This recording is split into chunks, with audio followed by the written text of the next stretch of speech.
Alright, so I'm not sure how well you guys can see this or not, but if I hold the drive shaft still and I move this, I have very little play.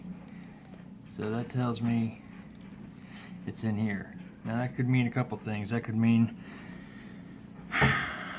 that my gears are worn and I need to replace them, or it could mean that the grub screws that are holding the gears to the output shafts have come loose. And I'm thinking that's probably what it is, because these are hardened steel gears. This is the GCM transfer case, and I have a lot of faith that those are probably the best gears that I could possibly get for an RC truck. So I'm going to say that the grub screws have backed out, or maybe possibly worn on the bottom, and we'll go from there. Alright guys, so basically we were spot on with what we thought the problem was. The grub screw had backed out somewhat and caused there to be just enough play in here to give me that slack I had in my drivetrain. So I took everything apart.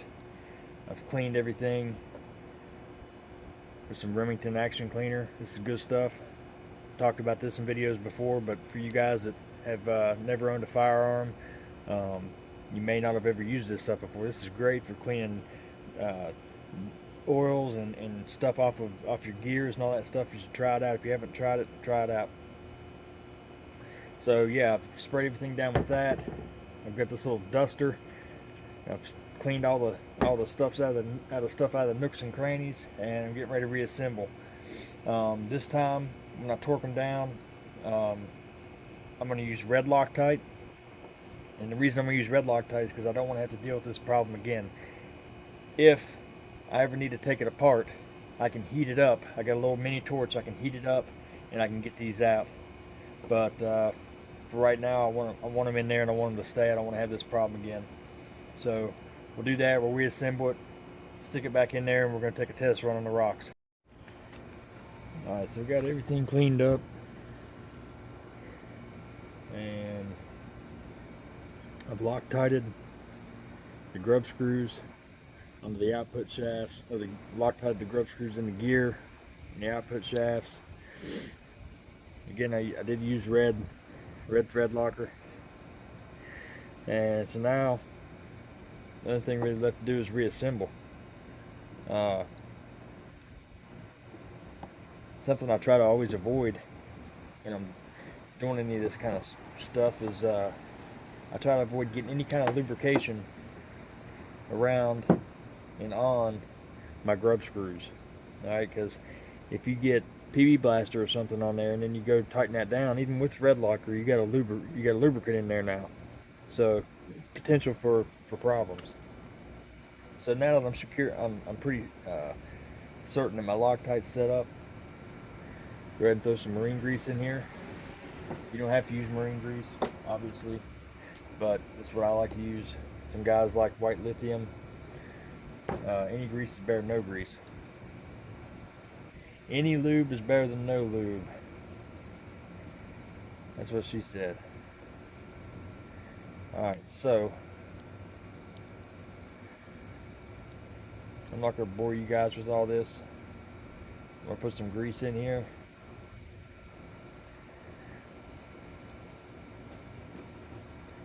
Clean up the excess a little bit, and then we're going to throw the bad boy on there and get her going. Something else I like to do is anytime I take my drive shafts off, I try to clean them up real good too. So that's just something you might want to think about when you got it apart. A lot of you veterans already know all this stuff. This is more for the new guys and girls out there, but these things are over a year old and they're in excellent condition. And these are the MIP shafts, but they're in great shape because I've tried to take care of them. $50 part, I want to take care of them. So, you know, I'll spray them with this rim action cleaner. I'll get it, you know, down in there and get it dripping out the bottom, and let it dry out. Spray some air duster through it, or if you got an air compressor or whatever, and then basically I'll just do that number there, And again, I try to keep any kind of lubricant from going to where going up here where the grub screws are going to be tightening down at. And just let them soak for a while. Do the same thing on the other ends. Alright guys, so that pretty much is going to wrap it up. Just a review of what we've done here. Started working on a bumper. It's nowhere near done yet. I'm still contemplating on design. So kind of ignore that. We put the SSD stainless steering and drag link up front. I built 2 stainless suspension links. The upper links for the front of my truck, they were plastic. The upper on the rear is still plastic. That's something I'm gonna do in the next week or so. Is go ahead and make 2 upper links for the rear. But did that. The front and rear now has the GCM last locker. Those are installed. Put new stock drive pinion or gears in the front and rear axle. Brand new gears, just the stock tooth, nothing, no over or under drive. And other than that, just some PM on the gearbox here in the center on the transfer case.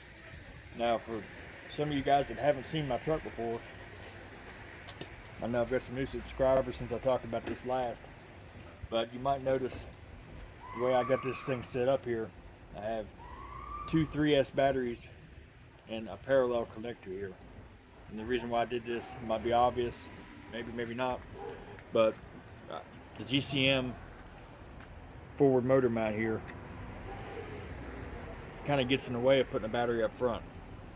Okay, and transfer case here in the middle left all kinds of room. I could have laid 1 battery, could have made me a mount or something, but I figured the easiest way for me to do it was to just make a parallel connector here.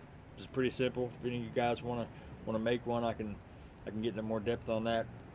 And then I took 2 regular axial battery plates, and I just made me a couple little L brackets here and here, and screwed them in, 2 into the frame, 2 into the battery tray. So that's how that comes together there. Other than that, electronics, got Holmes Hobbies BRXL Torque Master and the Holmes Hobbies Torque Master Expert 40 turn brushed motor here, rebuildable. I got a little, I don't know if you see this little wrap of wire here. I need to take that out, get rid of that. It's a little bit of slack that I had left. This motor used to be in my Defender, and it was a little bit longer of a run the way I had it set up. So I need to get rid of that excess. That's just resistance that I don't need. As far as for my lights go, I wired up a little connector here right off my ESC lead, and that plugs in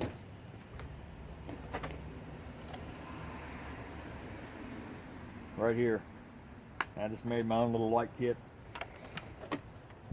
You can buy the LEDs and the wire and all that stuff off eBay. These are 12-volt lights, so I knew I could run off 3S, along with the light bar that you guys may have seen. It's also 12-volt. It's one of the COD lights, so it's extremely bright and extremely durable. And I'll be working on that probably next. Alright guys, one more thing. So if you remember my earlier video, when I pushed my truck forward and backwards, I had around 1 inch of play in my drivetrain. That's all I've got now. This thing used to roll 1 inch. So very happy, big thumbs up. Alright guys, we'll see y'all on the trail.